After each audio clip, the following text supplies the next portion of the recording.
नमोऽस्त्वनन्तरूपाय नीलकण्ठ नमोऽस्तु ते अविज्ञातस्वरूपाय कैवल्यायान्विताय च नान्तं देवाभिजानन्ति यस्य तस्मै नमो नमः यं न वाचः प्रशंसन्ति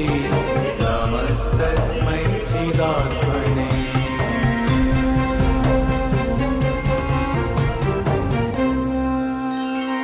योगिनोऽयं हृदः कोशे प्रणिधानेन निश्चलाः ज्योतिरूपं प्रपश्यन्ति